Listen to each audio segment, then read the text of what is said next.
investigating whether the go-go markets of recent years were steeped not just in excessive speculation, but fraud. Whether investment bankers and brokerage houses concealed conflicts of interest and deliberately manipulated stock prices. Did the biggest names on Wall Street violate the public trust? CS First Boston, Goldman Sachs, Morgan Stanley, Merrill Lynch. I mean, these are the biggest players. And that's what makes this so shocking, that it could infect even institutions of that size. These are revered institutions in Wall Street. A bubble environment brings out the basest qualities of all the players, the kinds of guidelines that monitor corporate behavior tend to be more flexible at a time of excess, and it feeds upon itself.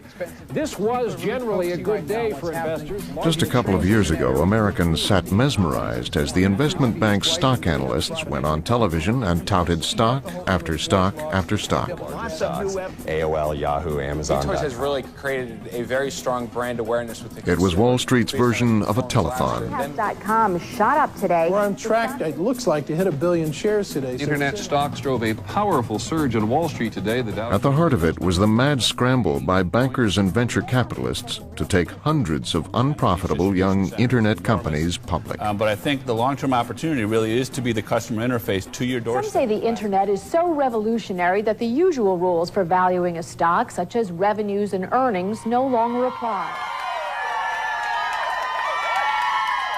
Over and over again, scenes like this one would play out at the dot-coms. On the day their company's stock went public, employees would watch the value of their stock options soar, making paper millionaires out of many of them. Between 1990 and mid-2000, more than 4,700 new companies debuted on America's stock exchanges. The conclusion that we came to, rightly or wrongly so, was that the internet was going to fundamentally change the way business was run, across the board, in every sector of business. Everybody thought they could get rich quick. Everybody across from retail investor to investment bank. We had this period where money was growing on trees, which is totally cool while it's going on. We're now up to 34, the daily volume, 3.7 million shares. We are almost a $2 billion company. This company, eLoan, opened at $14 a share and closed at $37. A first-day gain of 164%. As investors clamored for more, bankers, who make a hefty 7% fee on all the new public offerings they underwrite, eagerly trolled for new internet companies. The day that we moved into our offices, we started getting calls from investment bankers inquiring as to what our thoughts were on raising additional capital or going public. This is before we had furniture. Literally, we had boxes for our desks, and we were sitting on the floor. Michael Barrick was CEO of MotherNature.com. There was that level of buzz in the overall public markets at the time.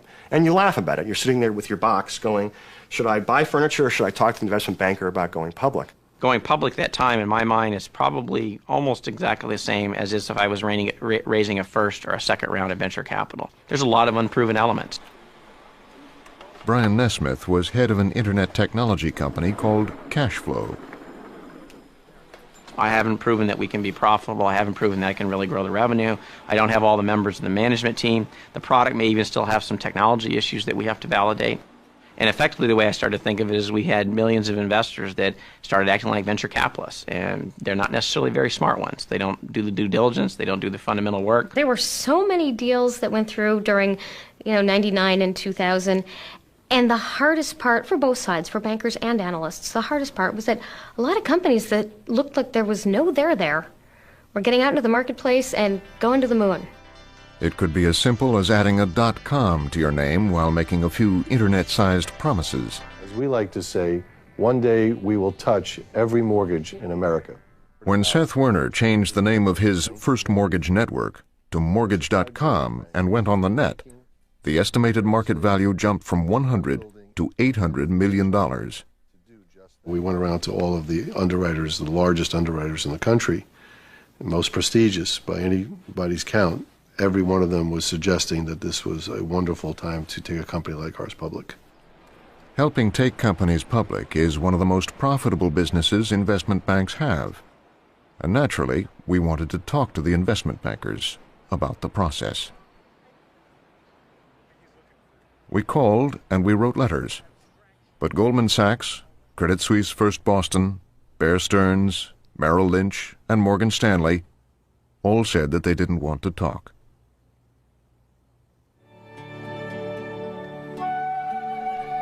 Trust. We are not born with an... These institutions have been asking us to trust them for a long time. Trust must be earned. Trust must be proven. But what has been obscured behind the veil of advertising rhetoric and images is how the nature of their business has changed. And that is why we measure success one investor at a time. When did things change? I can tell you the exact day it changed. The world changed on May 1, 1975, May Day, because that was the day commissions were deregulated. Joe Nocera is an editor and writer at Fortune magazine. As commissions went down, suddenly we had to find some other way to make money for the house.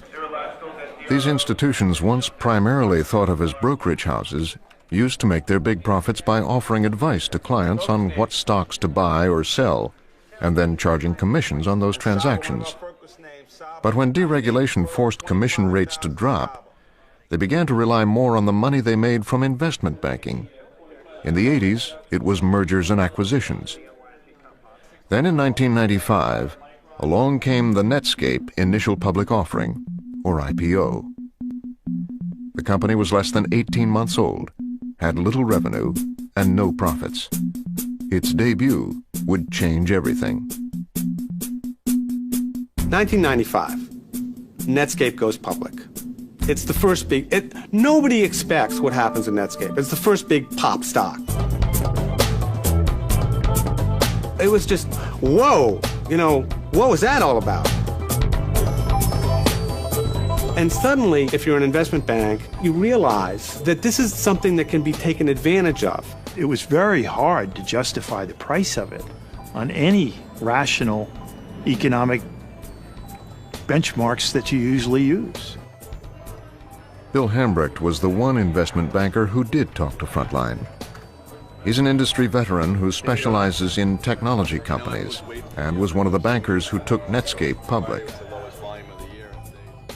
There was this perception that, oh boy, I've got to get into these early stage internet companies, because the first wave of early stage internet companies, starting with Netscape, did very well for customers. After Netscape, hundreds of new startups suddenly sprouted up in California's Silicon Valley. Companies like Yahoo, eBay, and Excite.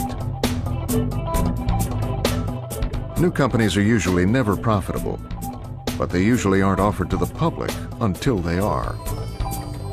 Most companies in Silicon Valley used to take, 6 or 7 years of losses to finally get to profitability, and then a little bit longer to go public. So there was a more measured quality of moving these companies into the public space. Kara Swisher writes a column for the Wall Street Journal and served as a consultant to Frontline on this project. Presumably the people that are in the public markets, they're buying fully baked companies, and these weren't in the oven for 10 minutes, these kind of things. They were not even close to being baked, and they were offering them up as cooked. In Silicon Valley, the investment banks have long relied on a group of venture capitalists, or VCs, to find and nurture the companies the banks would then bring public. After Netscape, a new class of more aggressive venture firms appeared. Jay Hoag founded Technology Crossover Ventures in 1995. I think what Netscape triggered was a sense that you didn't have to be profitable to go public, that if you were growing fast enough, at some point in the future, you would grow into profitability. And, it unleashed a lot of different things, including huge numbers of IPOs, really big upcycle in venture funding, and to some extent some bad ideas. During the tech bubble, Hoag's firm, TCV, put up impressive returns, posting over 100% gains in their portfolios for several years running. one of the best investing records in Silicon Valley. In mid-2000, TCV was able to attract $1.6 billion investor dollars to form the largest technology venture capital fund in U.S. history. But unlike traditional venture firms that invest early in companies and bring them up slowly, TCV invested in many companies just months before their IPOs. We asked Jay Hoag and his partner Rick Kimball if they now think it was appropriate to rush such young companies to market. All these businesses that are losing money have to be financed. You have to go get money somewhere. At that point in time, what the market was saying was you should go get basically almost free capital and in the process get public. So as a board member, the decision would be very tough to not push a company toward an IPO. The problem was that many of the people who bought TCV-backed companies in the public markets, or as the insiders call it, the aftermarket, lost big. There was a banker taking a company public, a pretty prominent banker, and he sent me the prospectus for the company, and the company had no revenues. There was no money coming in, like they had no customers, and they were taking it public. And he said, "What do you think?" And I said, "I'm looking out my window, and there is a grandmother on the street with a purse, and I bet if I go mugged her, we could go do it together right now, because that's what you're doing. You're mugging the public." Do you believe there was an inappropriate transference of risk to the public? We can't. Words like inappropriate. I don't feel in a position to make a value judgment about what is, quote, appropriate versus what is inappropriate. Where to, sir? Airport. New companies kept going public, whether it was appropriate or not. An IPO would really put us on the map. The process began with calling the bankers. There are trade-offs. Are we going to make it? Don't worry. We'll get you there. What you do is you invite the bankers who have expressed interest in to talk to you at a board meeting, and they pitch their services. It's called a bake-off. And so in, I believe it was June, we had a board meeting where we had a number of investment bankers who came in and pitched our board. You're looking at past reputation, what position do they have in the investment community, how much are they willing to stand behind what they're doing in this environment. And a lot of it, too, is it's a name for you. If it's a good, solid company with solid backers, the CSFB and Morgan Stanley and Goldman Sachs, they'll all want to take them public. The top companies in the running for our consideration were Lehman Brothers, Merrill Lynch, Morgan Stanley, Goldman Sachs, and CS First Boston. Once a bank is selected, the bankers take the company on a 2-week whirlwind tour, visiting the big mutual funds and other big money investors, making their pitches, lining up buyers for the IPO. It's called a roadshow.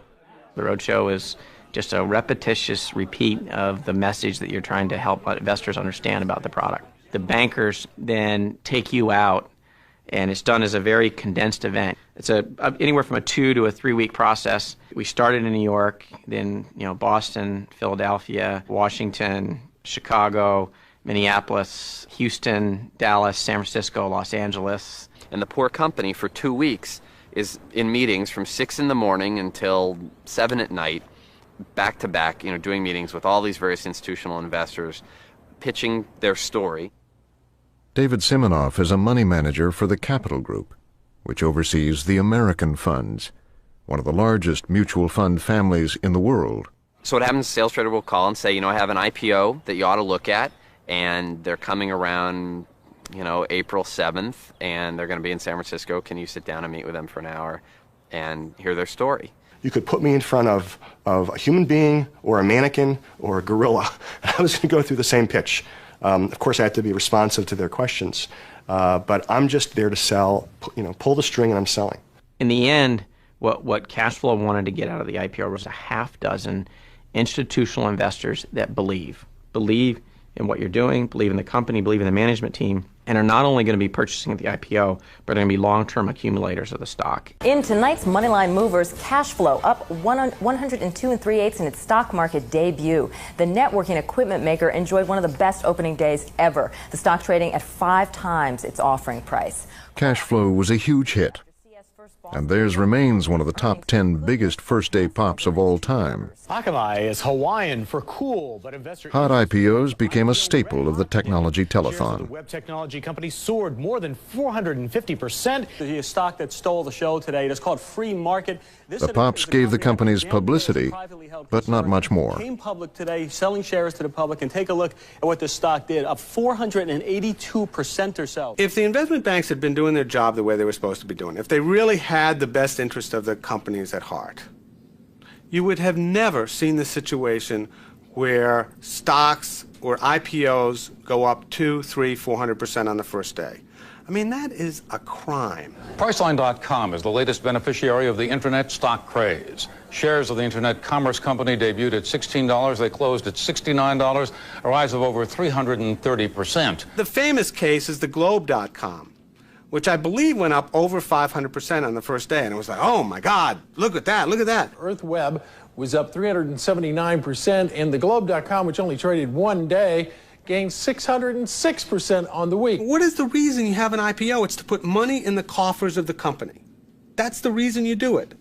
When you have a situation where it's going up 300% on the first day, that's 300% that the company is not getting. The Amazon.com of drugstores went public today in the latest smashing net debut. Drugstore.com nearly tripled in price. Individual investors did not benefit much from these big pops either. That's because almost all of the IPO shares had already been allocated to big mutual and hedge fund investors during the roadshow. Shares of the online pharmacy exploded on their debut trading day. Then when the stock skyrocketed, the institutional managers sold immediately. It was called flipping. In a 4-year period, I saw over 500 IPOs. We probably owned 200 or 250 of them for 10 minutes, many of them for 10 minutes, where they would, at $8 or $10 a share, you thought, okay, I can understand how this can compound at 20% a year if they hit their targets. But when the first print of the IPO was $95, it was very easy to sell. You get them for $15 and they go up to $126 and you sell them. And of course everybody wanted them because it was a sure thing. There was no way you could lose money because every time one of these companies went public, they shot up by 500, 600, 700%. So there really was no way to lose money. The great majority of the people that we saw on the roadshow bought the stock at the IPO and flipped it that same day or flipped it within a couple weeks. Silicon Valley's undisputed king of IPOs was banker Frank Quattrone. His star rose while at Morgan Stanley, where in 1995 he made IPO history when he took Netscape public.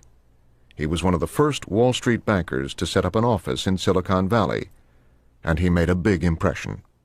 He was sort of this larger-than-life figure in the Valley who had some huge successes and was considered sort of outrageous and opinionated and aggressive and sort of swashbuckling. He has that swashbuckling reputation. I think he really identified much more with the Silicon Valley entrepreneur than his investment banking cohorts back in New York.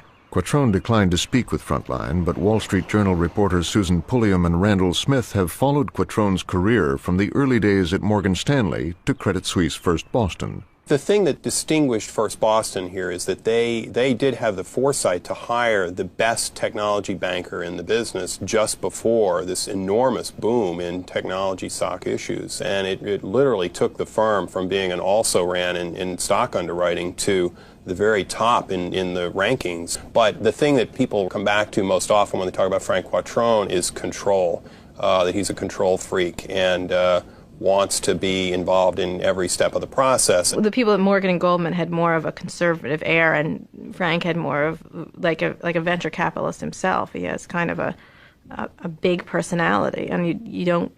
It's not about CSFB; it's about Frank Quattrone.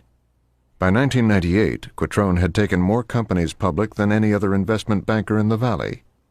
He relied on a select group of venture capitalists to feed him young companies, and he treated them to a piece of the action in order to encourage them to keep the deals coming. In the Valley, they were called Friends of Frank. Being a friend of Frank involved being either a venture capital executive or an executive of a company that was about to go public or was public or just to technology executives. But one of the perks of being a friend of Frank was you got to invest in some of his deals, or in some cases all of his deals. What does that mean, you got to invest in his deals? Anybody can invest in his deals or not?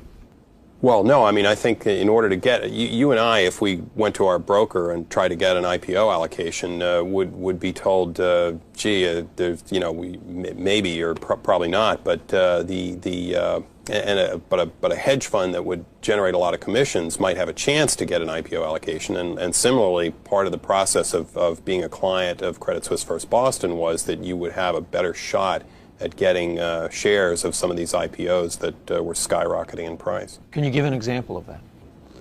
Well, VA Linux clearly is a case where one of Frank's best clients, Jay Hoag of TCV, Technology Crossover Ventures, got 50,000 shares, which is a pretty large allocation. Jay Hoag's venture firm, Technology Crossover Ventures, received its share allocation on December 9, 1999. Although TCV had not funded VA Linux, Hoag was the kind of regular supplier of hot companies Quattrone wanted to favor. VA Linux's IPO was a rocket. VA Linux, LNUX, is up again this morning in pre-market. The allocation gave TCV's franchise hedge fund the right to buy 50,000 shares of VA Linux at the offering price. Came public yesterday at $30 a share, and now it's at $2.62 according to Instinet. As it turned out, VA Linux posted the biggest first-day gain in Wall Street history. TCV invested $1.5 million. At the end of the first day of trading, the value of TCV's allocation was just short of $12 million. Suddenly you get this huge surge where the stock leaps 7 times, creates $1 billion or $1.2 billion of market value. That's profit to the person who got the IPO allocation.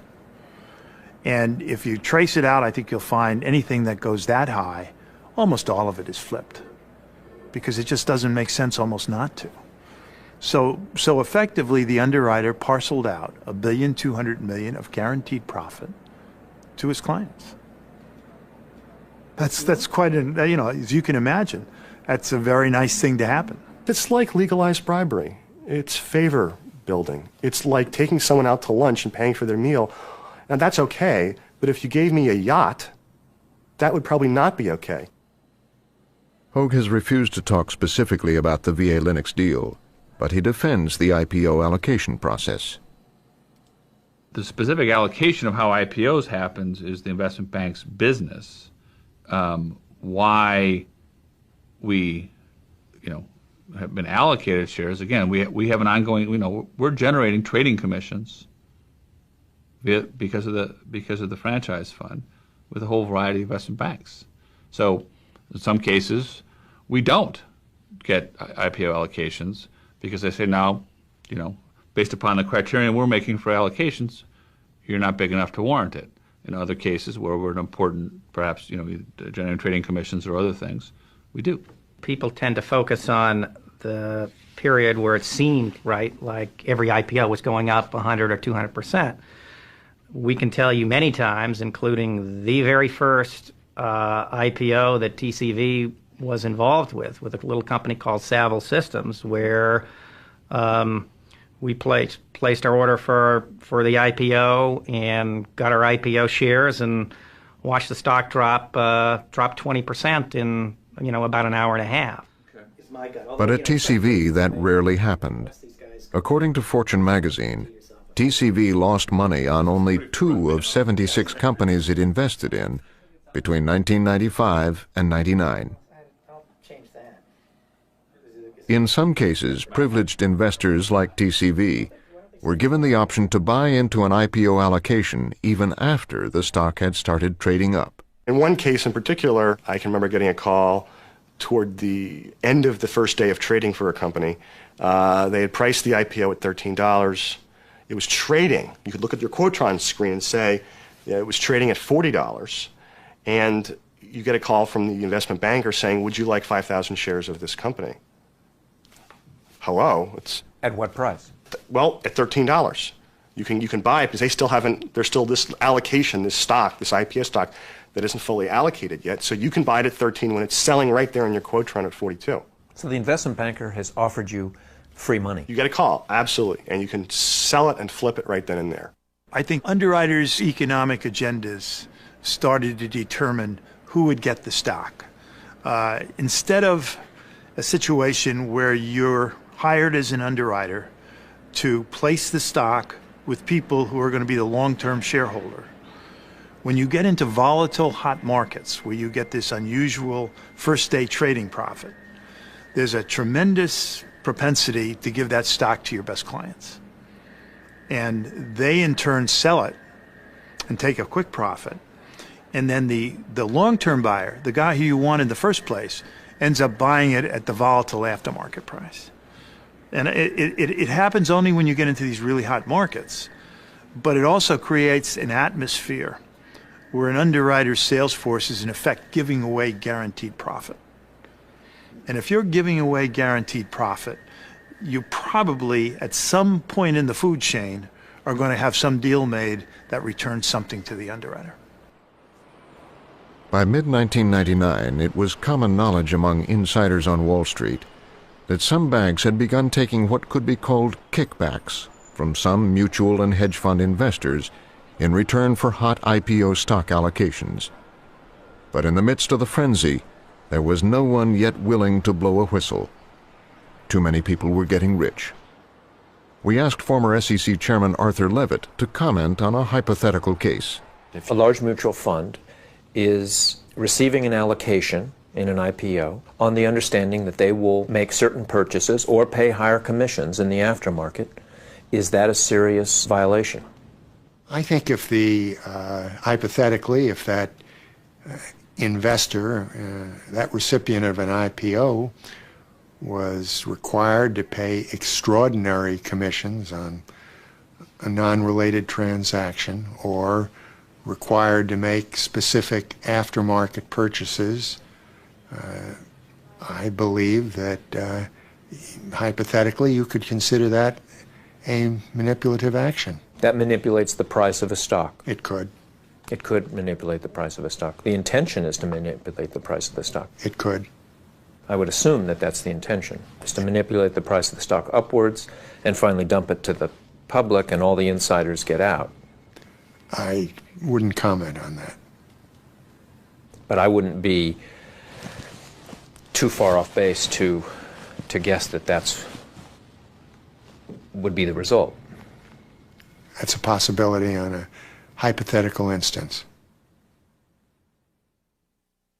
Only one network truly covers the financial markets around the globe. Once an IPO is issued, the stock starts trading on the so-called aftermarket. To ordinary public investors, it's their first chance to buy in. Every day, with analysts and reporters stationed around the globe. This is where the bank's stock analysts and the media play a vital role. The world leader in business news is CNBC. Profit from it. If you are the investment banker for a company, I think it's 30 days or 25 days after the company goes public, your obligation is to put out a research report saying, here's what this company does, here's how I valued it, here's what I think of it. For a review and a forecast of net stock developments, I'm joined by... Analysts would often appear on TV, and Liz Beyer admits they were under pressure to issue positive news to keep their clients happy. There is no question. Here she is touting Beyond.com, a company that her bank, CSFB, had taken public. Little Beyond.com, a much smaller company, is working very hard on downloading products to consumers. That will be a big deal. Small today, but watch it going forward. If your firm has done banking work for a client, it's understood that the analyst is not going to come out and say, bad idea, stay away from this. Over the last several years and quarters, they've trended upwards. So if you can stand the volatility, they're good stocks to own. The more sway an analyst had, the bigger the pressure. Some of the bigger stars were cheerleaders, not analysts. And it was no longer about who was doing the best analysis, because the best analysis got you nowhere. It was who was being the best cheerleader for those companies. And that's problematic. That's troublesome. And in today's Stock Pick segment, Internet analyst Scott Ahrens from Bear Stearns. Positive recommendations could have a dramatic effect. When Bear Stearns took software company Digital River public, the bank's Internet analyst Scott Ahrens issued a buy, and the stock rose 500% over the next 3 months. Later, he reiterated his buy on CNN. And I like Digital River because I think it's an undiscovered e-commerce name. Many who lost money in the markets now believe that analysts like Aarons should have revealed that his bank, Bear Stearns, had taken Digital River public and had an interest in keeping the stock pumped up. It's relatively undiscovered and has a great management team, and I expect it to be a big success. Analysts rarely ever issued sells. Aarons' bank, Bear Stearns, has issued sells in less than 1% of its recommendations. Why do you never use a sell recommendation? I wouldn't say that. I mean, I don't think it's true to say that people never use a sell recommendation. Well, why do they rarely ever use a sell recommendation? Because I guess they rarely thought that you should be selling the stock. They thought that maybe it was a longer-term hold. Did it have to do with a feeling that a sell recommendation would possibly do too much damage to the company? Was that a factor? Can you be more specific? You couldn't issue a sell. I mean, Bear Stearns just wouldn't allow you. Oh, sure they would. People issued sells. Go. I mean, have you looked at? But you said the neutral was the lowest that you gave. So that I gave. That was the lowest that I gave. So why wouldn't you issue a sell? I didn't put too much thought into it. The problem for the public is that they don't understand how analysts get paid. And so they think that the analyst is sort of on their side, kind of working for them, or at least that's what they used to think when things were good and stocks were going up. But in fact, analysts get paid on the basis of how many deals they can bring to their firm and how tightly integrated they are with the underwriting process, which has nothing to do with helping small investors and everything to do with bringing IPOs public, which makes a huge amount for the firm and which makes a huge amount for the sort of investing professional insiders who get these deals. In many respects, a culture of gamesmanship has taken root in the financial community, making it difficult to tell salesmanship from honest advice. Chairman of the Securities and Exchange Commission, Arthur Levitt, made stock analysts and television a major focus of his public statements. A lot of analysts that we see on television recommending stocks work for firms that have business relationships with the same companies that the analysts cover. And some of these analysts' paychecks are typically tied to the performance of their employers. One can only imagine how unpopular an analyst would be who downgrades his firm's best client. At one point, Levitt sent an SEC staffer to talk to the producers of the major money shows about the issue of analyst recommendations. The networks in general felt that they had no responsibility in terms of monitoring the guests that appeared on their programs. And my feeling was that the analysts who came on those shows and promoted certain stocks that represented companies involving investment banking clients for their employers had a responsibility to clearly reveal that on camera. I still feel that way. I still feel that the kind of disclosure we're getting from analysts in both print and electronic media is incomplete and inadequate. In spite of hand-wringing and concern from regulators, this is Moneyline.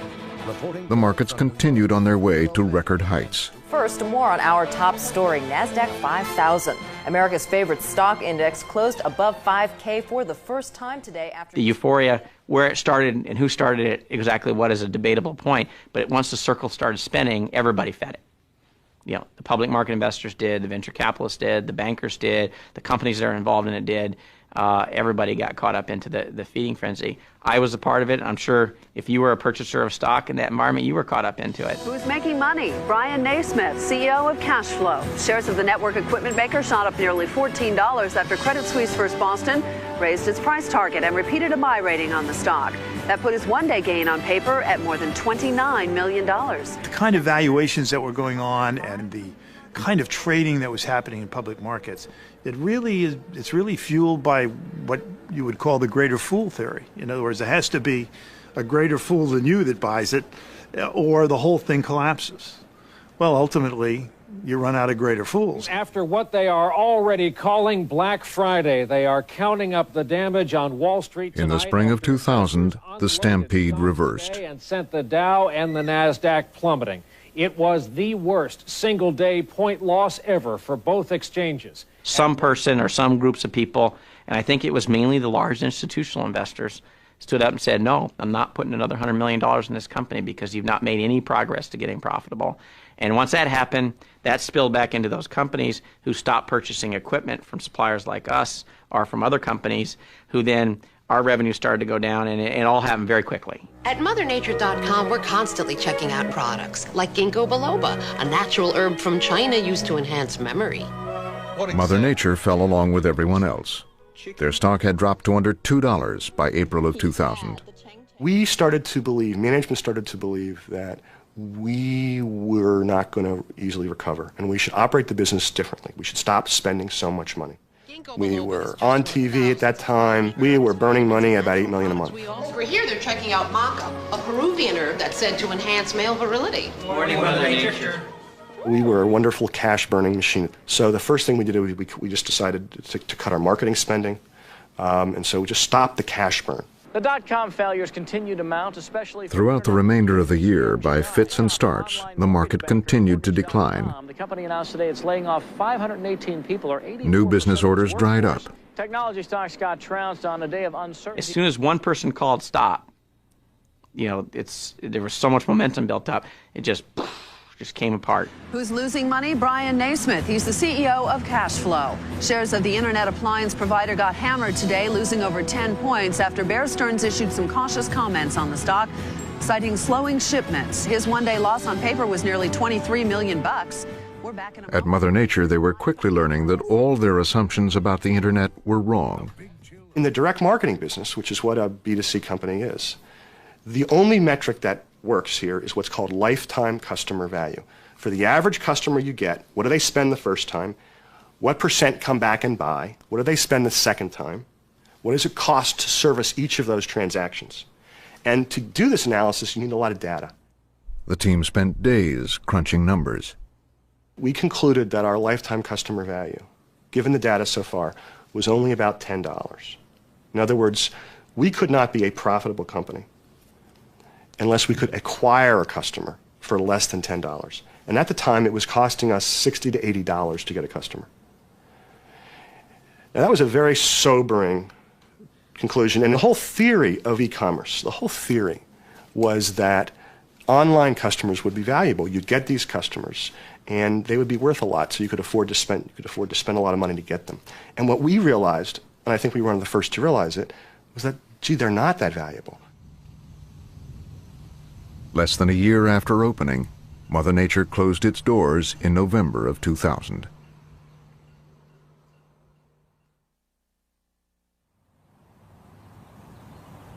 In the aftermath of the collapse, everyone is second-guessing. At one point in 1999, Mortgage.com had been offered a buyout from internet financial company Intuit, an offer Credit Suisse advised CEO Seth Werner to turn down. Werner says he is now sorry he listened to his bankers. The fact is that they make more money doing an IPO, and you're becoming a company in their stable of companies that they've taken public than if they just do a one-time fairness opinion and then you're now a subsidiary of another public company. Just before the IPO, Werner wrote a 2-page email to his board of directors.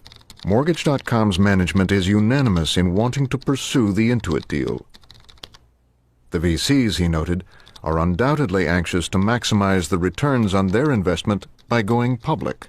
At one point in time, TCV, and I don't remember who it was, whether it was Jay or Tom, said to me, "We have done this on numerous occasions.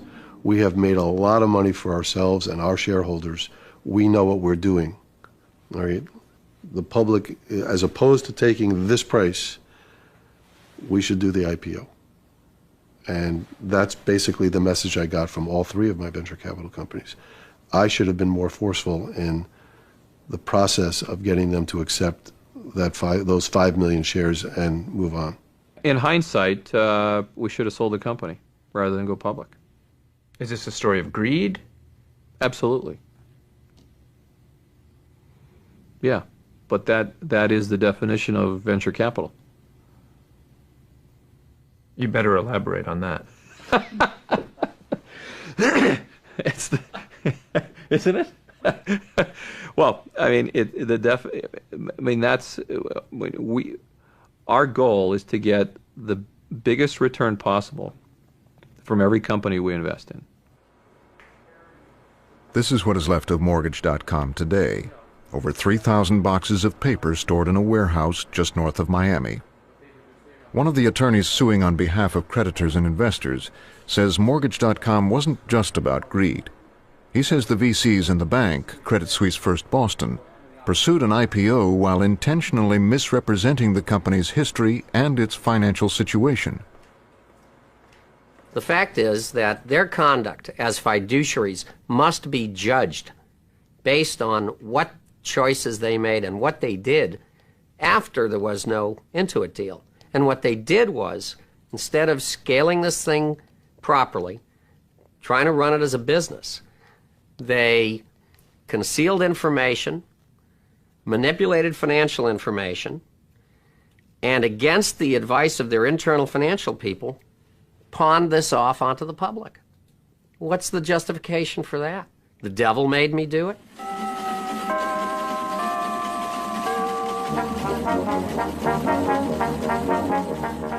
2 months after Mortgage.com's IPO, Jay Hoag of Technology Crossover Ventures was a guest on Louis Rukeyser's Wall Street Week on PBS.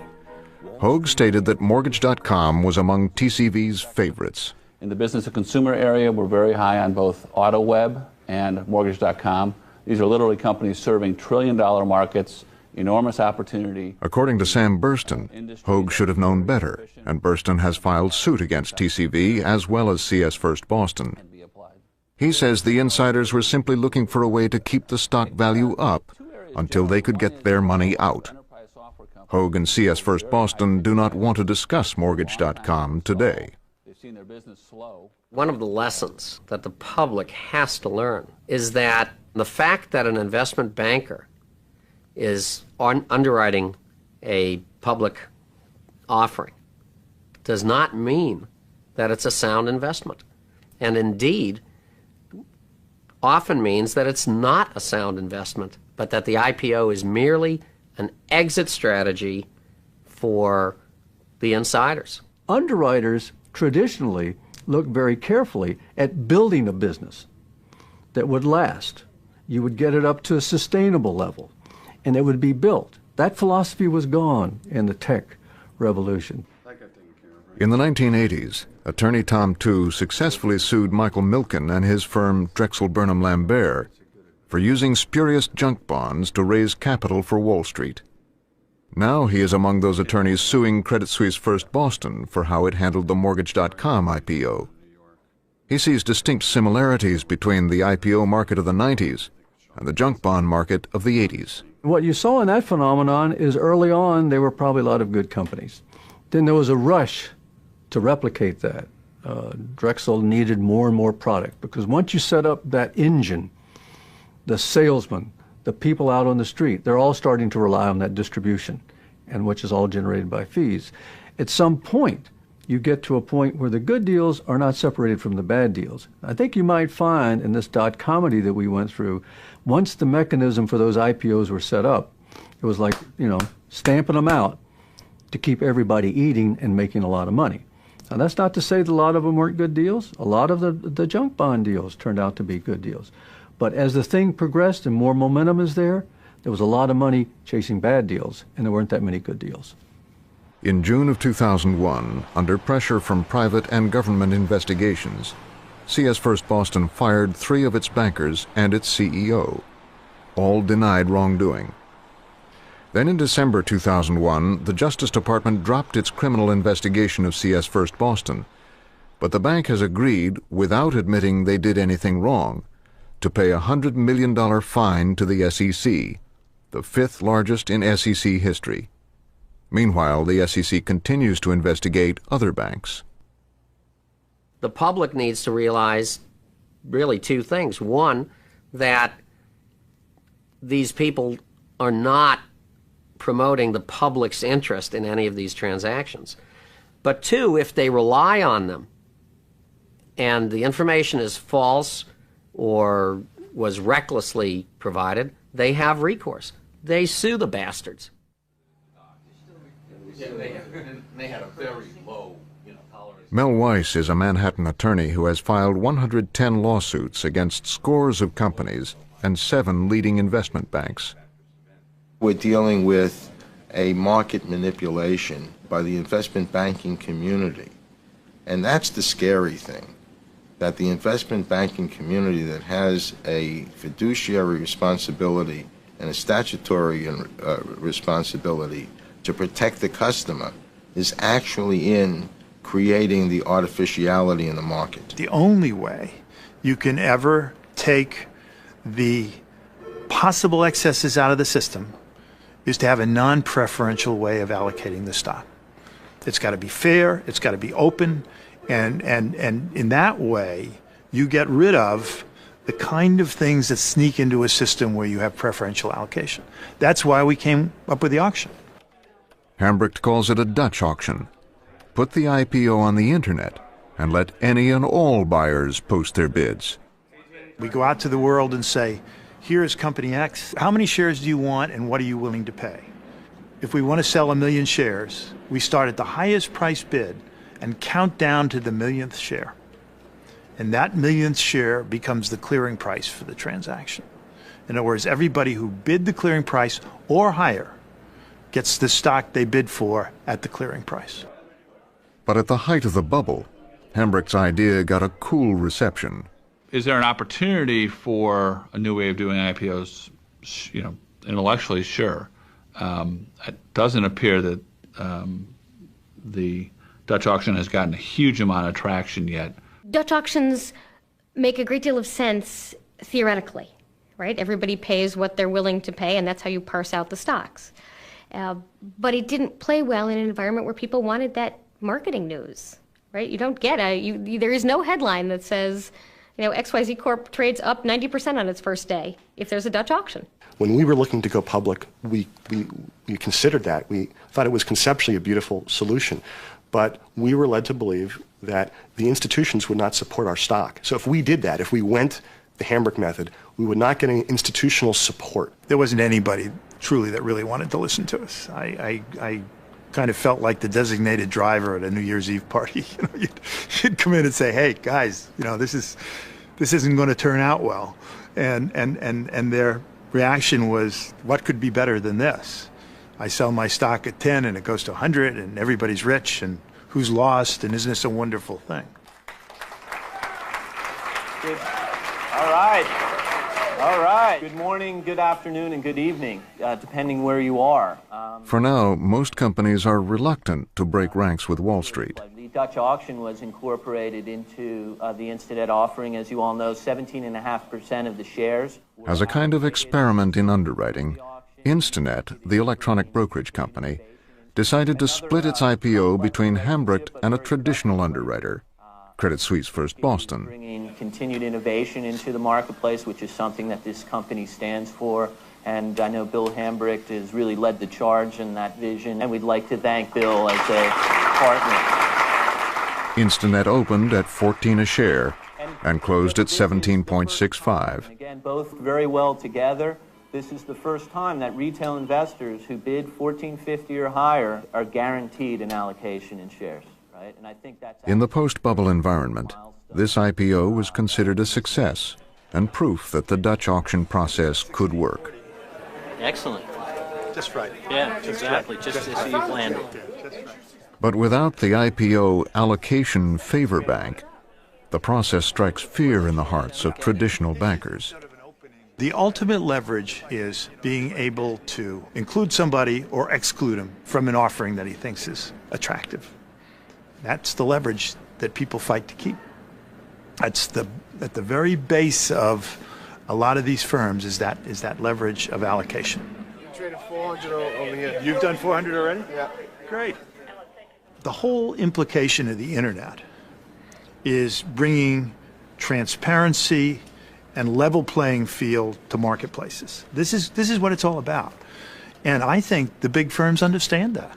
I mean, they and ultimately know that no matter how they want to fight to keep a cozy kind of relationship and to keep transparency out of the marketplace, it just isn't going to happen. Somebody is going to bring transparency to this marketplace.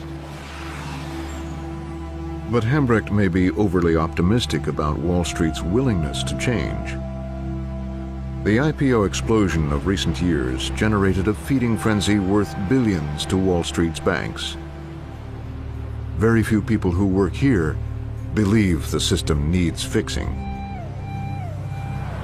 You know, democratization has been going on in this country financially since the 70s. And people do have a lot more information than they used to, and they can make better decisions, and they can trade stocks more easily, and all of that is true. But if the events of Internet Mania prove anything, they prove that Wall Street is still a club, and that insiders still have an enormous advantage over the rest of us. And all the technology and all the democratization. For a long time. Trust must be earned. Trust must be proven. But what has been obscured behind the veil of advertising rhetoric and images is how the nature of their business has changed. And that is why we measure success one investor at a time. When did things change? I can tell you the exact day it changed. The world changed on May 1, 1975, May Day, because that was the day commissions were deregulated. Joe Nocera is an editor and writer at Fortune magazine. As commissions went down, suddenly it had to find some other way to make money for the house. These institutions, once primarily thought of as brokerage houses, used to make their big profits by offering advice to clients on what stocks to buy or sell, and then charging commissions on those transactions. But when deregulation forced commission rates to drop, they began to rely more on the money they made from investment banking. In the 80s, it was mergers and acquisitions. Then in 1995, along came the Netscape initial public offering, or IPO. The company was less than 18 months old, had little revenue, and no profits. Its debut would change everything. 1995, Netscape goes public. It's the first nobody expects what happens in Netscape. It's the first big pop stock. It was just, whoa, you know, what was that all about? And suddenly, if you're an investment bank, you realize that this is something that can be taken advantage of. It was very hard to justify the price of it on any rational economic benchmarks that you usually use. Bill Hambrecht investigating whether the go-go markets of recent years were steeped not just in excessive speculation, but fraud. Whether investment bankers and brokerage houses concealed conflicts of interest and deliberately manipulated stock prices. Did the biggest names on Wall Street violate the public trust? CS First Boston, Goldman Sachs, Morgan Stanley, Merrill Lynch. I mean, these are the biggest players. And that's what makes this so shocking, that it could infect even institutions of that size. These are revered institutions in Wall Street. A bubble environment brings out the basest qualities of all the players, the kinds of guidelines that monitor corporate behavior tend to be more flexible at a time of excess, and it feeds upon itself. This was generally a good day for investors. Just a couple of years ago, Americans sat mesmerized as the investment bank's stock analysts went on television and touted stock after stock after stock. AOL, Yahoo, Amazon. eToys has really created a very strong brand awareness with the consumer. It was Wall Street's version of a telethon. Comcast.com shot up today. We're on track, it looks like, to hit 1 billion shares today. Internet stocks drove a powerful surge on Wall Street today. At the heart of it was the mad scramble by bankers and venture capitalists to take hundreds of unprofitable young internet companies public. But I think the long-term opportunity really is to be the customer interface to your doorstep. Some say the internet is so revolutionary that the usual rules for valuing a stock, such as revenues and earnings, It was the one investment banker who did talk to Frontline. He's an industry veteran who specializes in technology companies and was one of the bankers who took Netscape public. There was this perception that, oh boy, I've got to get into these early stage internet companies, because the first wave of early stage internet companies, starting with Netscape, did very well for customers. After Netscape, hundreds of new startups suddenly sprouted up in California's Silicon Valley. Companies like Yahoo, eBay, and Excite. New companies are usually never profitable, but they usually aren't offered to the public until they are. Most companies in Silicon Valley used to take, 6 or 7 years of losses to finally get to profitability, and then a little bit longer to go public. So there was a more measured quality of moving these companies into the public space. Kara Swisher writes a column for the Wall Street Journal and served as a consultant to Frontline on this project. Presumably the people that are in the public markets, they're buying fully baked companies, and these weren't in the oven for 10 minutes, these kind of things. They were not even close to being baked, and they were offering them up as cooked. In Silicon Valley, the investment banks have long relied on a group of venture capitalists, or VCs, to find and nurture the companies the banks would then bring public. After Netscape, a new class of more aggressive venture firms appeared. Jay Hoag founded Technology Crossover Ventures in 1995. I think what Netscape triggered was a sense that you didn't have to be profitable to go public, that if you were growing fast enough, at some point in the future, you would grow into profitability, and it only for a second round of venture capital. There's a lot of unproven elements. Brian Nesmith was head of an internet technology company called Cashflow. I haven't proven that we can be profitable. I haven't proven that I can really grow the revenue. I don't have all the members of the management team. The product may even still have some technology issues that we have to validate. And effectively, the way I started to think of it is we had millions of investors that started acting like venture capitalists, and they're not necessarily very smart ones. They don't do the due diligence. They don't do the fundamental work. There were so many deals that went through during, 99 and 2000. And the hardest part for both sides, for bankers and analysts, the hardest part was that a lot of companies that looked like there was no there were getting out into the marketplace and going to the moon. It could be as simple as adding a .com to your name while making a few internet-sized promises. As we like to say, one day we will touch every mortgage in America. When Seth Werner changed the name of his first mortgage network to Mortgage.com and went on the net, the estimated market value jumped from $100 to $800 million.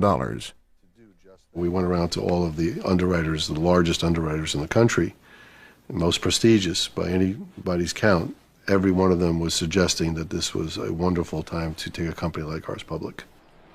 Helping take companies public is one of the most profitable businesses investment banks have. And naturally, we wanted to talk to the investment bankers about the process. We called and we wrote letters, but Goldman Sachs, Credit Suisse First Boston, Bear Stearns, Merrill Lynch, and Morgan Stanley all said that they didn't want to talk.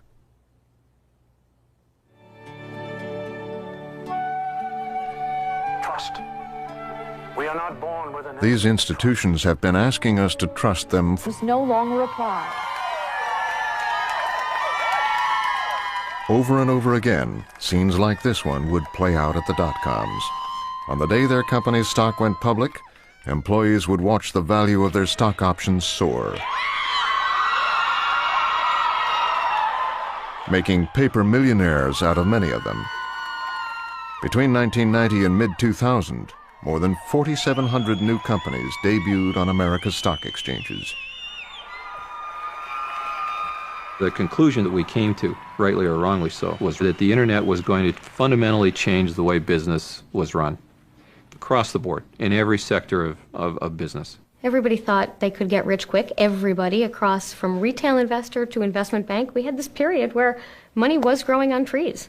which is totally cool while it's going on. We're now up to 34, the daily volume, 3.7 million shares. We are almost a $2 billion company. This company, eLoan, opened at $14 a share and closed at 37, a first-day gain of 164%. As investors clamored for more, bankers, who make a hefty 7% fee on all the new public offerings they underwrite, eagerly trolled for new internet companies. The day that we moved into our offices, we started getting calls from investment bankers inquiring as to what our thoughts were on raising additional capital or going public. This is before we had furniture. Literally, we had boxes for our desks, and we were sitting on the floor. Michael Barrick was CEO of MotherNature.com. There was that level of buzz in the overall public markets at the time. And you laugh about it. You're sitting there with your box going, should I buy furniture or should I talk to the investment banker about going public? Going public that time, in my mind, is probably almost exactly the same as if I was raising a first.